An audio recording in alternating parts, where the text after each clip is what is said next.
Coucou tout le monde, on se retrouve pour une nouvelle vidéo. Je suis toujours Pauline de la page Facebook By Popo et de l'Instagram By Popo. Merci pour le super engouement que vous avez eu pour le premier volet de cette vidéo. Depuis la dernière vidéo qui date un petit peu, j'ai découvert 5 nouvelles techniques de personnalisation que j'ai trouvées super intéressantes. Je vous en parle tout de suite. Alors la première, il s'agit de Cotton Jet. Donc c'est un matériau que j'ai découvert chez Rascol. Il existe différentes gammes. J'ai choisi le coton sergé et en fait c'est juste magique. Ça vous permet chez vous d'imprimer une photo sur du tissu. Et franchement, si ça ouvre pas le panel de la créativité, je trouve ça absolument génial. Donc attention, moi dans mon imprimante, elle m'a demandé de changer le format en mettant autre au lieu de A4 et c'est passé tout seul. C'est le seul réglage que j'ai fait sur mon imprimante. Il y a de fortes probabilités que vous ayez plus de chance que moi et que ça passe sans nouveau réglage. Donc franchement, c'est ultra intéressant. Donc voilà comment ça se présente. Donc il faut les conserver à l'abri de l'humidité. Donc vous avez du coup le fameux coton sergé sur une face et sur l'autre une feuille de papier autocollante qu'on ne retire qu'une fois l'impression faite. Donc vous pouvez d'ailleurs très bien imprimer sur la moitié de la page et utiliser l'autre moitié une fois suivante, à condition de bien laisser le papier derrière. Donc moi j'ai une petite idée de création, j'ai imprimé une photo de Choupette. Voilà, franchement c'est bluffant. La qualité de l'image, elle est juste parfaite. Alors par contre, ça a un petit peu bavé sur les contours, mais ça c'était dû à mon imprimante. J'avais eu un bourrage papier il y a pas longtemps, ce qui l'a un peu sali à l'intérieur. Néanmoins, je vous conseille de toujours garder des marges de couture pour assembler le tissu sans difficulté et ne pas rogner sur la photo. Attention aussi à ne laisser aucune petite pellicule de tissu. Donc comme ici par exemple, j'avais laissé une petite fibre sans trop y prêter attention. Et vous voyez, du coup ça fait une petite trace blanche sur ma photo. Donc vraiment bien tout enlever avant d'imprimer. Et donc une fois l'impression faite, voilà ce que ça donne, on obtient un vrai tissu. Franchement, je trouve ça magique. Alors sur l'emballage, c'est écrit qu'on peut le laver. Sincèrement, je suis un peu sceptique à tester. N'hésitez pas à vous abonner sur ma chaîne YouTube dès maintenant. Je vous dirai ce qu'il en est par la suite. Moi, je pense plus qu'il faut faire des objets un peu déco et pas forcément les laver parce que... Voilà, j'ai mis un petit doute.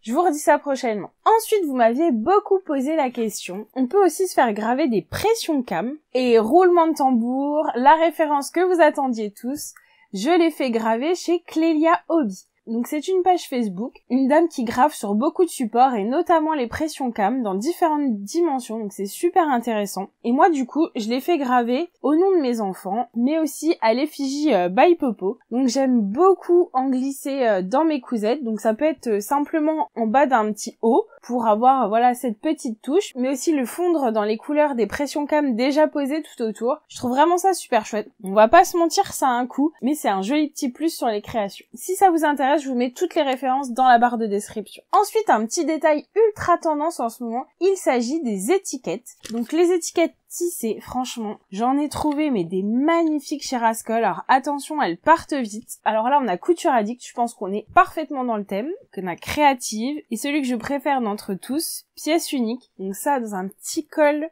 parfait. Et enfin, une autre référence un peu plus simple, mais qui fait tout autant d'effet. Et moi, en fait, je le vois bien en association, par exemple, sous une autre étiquette, voilà, de la sorte. Et je trouve que l'association, ça peut vraiment être trop canon. Ou alors, vraiment glisser à l'interstice entre deux pièces de tissu, donc ça peut être tant sur le côté que sur un empiècement devant. Trop joli ces petits cœurs. Et puis, comme vous voyez, il y en a vraiment de toutes les couleurs, donc plein d'associations possibles.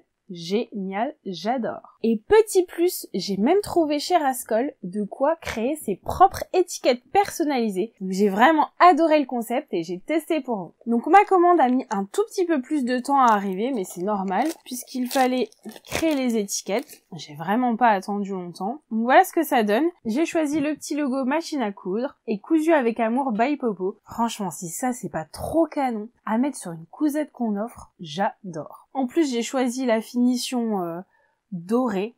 Franchement, je suis hyper fan. Ensuite, vous m'aviez posé énormément de questions sur comment faire ses propres étiquettes, donc en snap pap ou en cuir végétal. Donc le cuir végétal a l'avantage de ne pas être issu des animaux, donc il se présente de différentes façons. Donc, vous avez du snap pap comme ceci, ou qui se présente en rouleau, Donc celui-ci s'appelle le papier lavable, mais c'est exactement la même chose et c'est franchement ultra simple. Alors je vous conseille fortement l'usage de machines de découpe qui va vous permettre de découper du flex avec le motif que vous voulez et avec précision. Donc ça va être indispensable. Vous avez des machines de toutes marques. Moi, j'aime beaucoup la Silhouette Cameo. Je vous avais fait une vidéo sur la chaîne. Donc le flex, ça se présente comme ça. Il y a un côté un peu brillant et de l'autre côté, vous avez un petit côté un peu plus mat sur lequel vous allez venir faire votre découpe. Donc pour vous montrer dans la vidéo, j'ai déjà découpé mon motif en flex. Je n'ai plus qu'à ajuster la taille de mon papier végétal. Alors la vraie question qu'on va pouvoir se poser, c'est couper avec des ciseaux papier ou des ciseaux tissu? Étant donné que c'est entre les deux,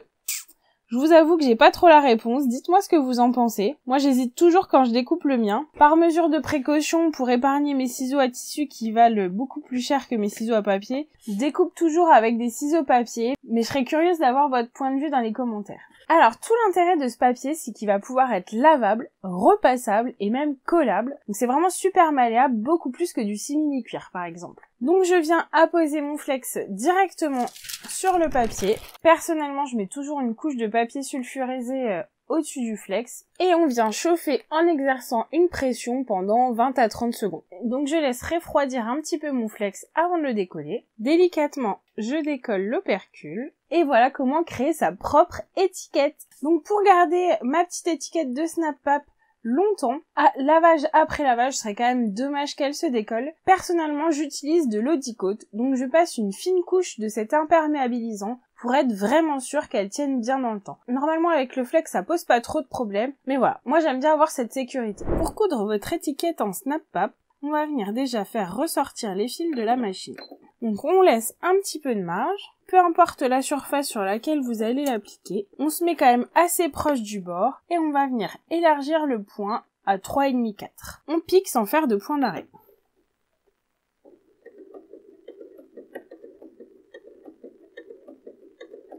Il s'agit vraiment d'être précis pour avoir un joli rendu.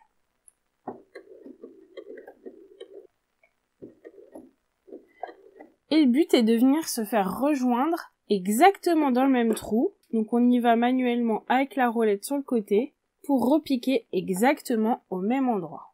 On tire les fils sans faire de point d'arrêt. Voilà ce que ça donne. Maintenant avec une petite aiguille, on va repasser les fils sur l'envers de l'étiquette et on va venir nouer tout ça. Pour une plus petite pièce, il conviendra de réduire cette fois le point. À vous d'ajuster. Ce n'est pas évident au début, mais à force de faire, ça vient vite.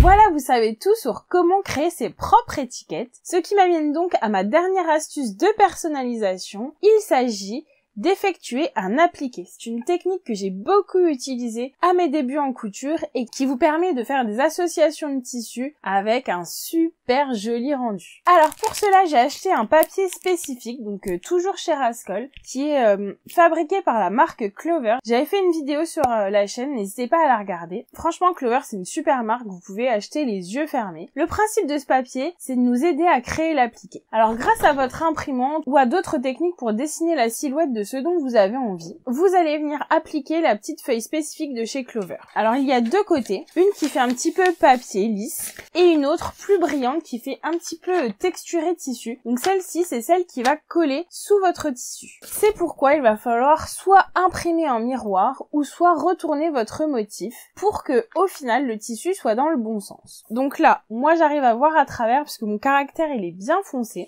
On vient mettre par-dessus notre petite feuille sur le côté texturé gratté contre mon motif et vers moi le côté papier. Et à l'aide d'un stylo, on vient tracer la silhouette de notre forme. Donc faut quand même essayer d'être le plus précis possible. Donc je vais pas gâcher tout le restant du papier pour une toute petite forme, c'est largement réutilisable. Je vais juste découper grossièrement le contour de la forme dont j'ai besoin. Ensuite, sur l'envers de mon tissu, je vais venir appliquer la partie un peu texturée, donc c'est là où il y a la colle, sur le tissu. Alors surtout faites attention si vous avez un motif qui a un sens, à bien le mettre du bon côté. Et ensuite, avec mon fer, donc je ne bouge pas. Sur le papier, pas de panique, je viens appliquer une pression pendant 10 à 20 secondes. Je laisse refroidir mon tissu et ensuite, quand c'est froid, je viens découper ma forme. L'idéal, c'est quand même de prendre un petit ciseau de précision. Comme on a travaillé sur l'envers du tissu et du coup en miroir, quand on retourne, notre pièce est dans le bon sens. Donc maintenant, je vais enlever le petit opercule en papier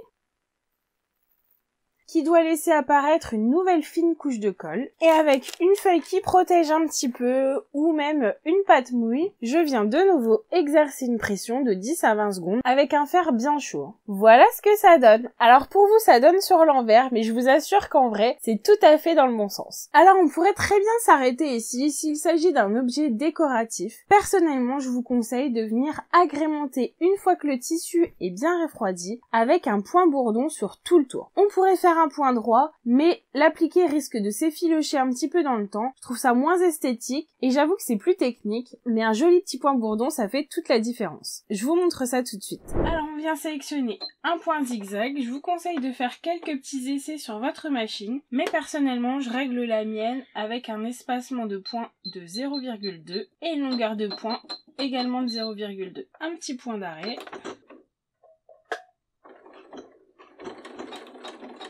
Et tout doucement, on accompagne le tissu vraiment sur le bord de l'appliquer.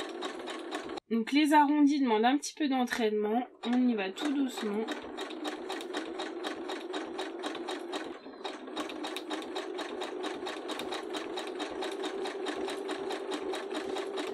Donc voilà un aperçu de ce que ça donne. Je vous invite à faire la même chose sur tout le contour de la forme.